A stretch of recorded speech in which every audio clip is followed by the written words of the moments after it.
শীতের দিনে এমন একটি সবজি ফুলকপি। ফুলকপি খেতে কেনা ভালোবাসে, এর ডগা হতে পাতা সবকিছুই খাওয়া যায়। আমাদের বাড়ি আমরা ফুলকপির ডগার চচ্চড়ি খেয়ে থাকি। ডগাগুলোকে ভালোভাবে ঝিরিঝিরি করে কেটে নিয়ে একটু ভাপিয়ে নিব। তার মধ্যে দিয়ে দেবো বিভিন্ন ধরনের সবজিগুলো ঝিরিঝিরি করে কেটে নেবো, আলু, বেগুন, শিম। সব সবজিগুলো কাটার পর একটু কড়াইতে কালো জিরে ফোড়ন দিয়ে এর মধ্যে সবজিগুলো দিবে। সবজিগুলো নাড়াচাড়া করার পর এবার ভাপিয়ে রাখা ডগাগুলো সেগুলো দিয়ে দিব। তার মধ্যে দিয়ে দিব নুন, হলুদ দিয়ে ভালোভাবে নাড়াচাড়া করে একটু ভাপিয়ে নেব। একটু ভাপা সেদ্ধ হয়ে গেলে তার মধ্যে সর্ষে বাটা দিয়ে দেব।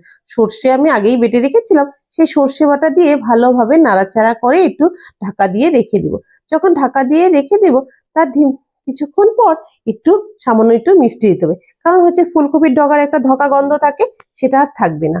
তারপর ধনেপাতা ছিটিয়ে নাড়াচাড়া করলে তৈরি ফুলকপির ডাঁটা চচ্চড়ি, খেতে অসাধারণ।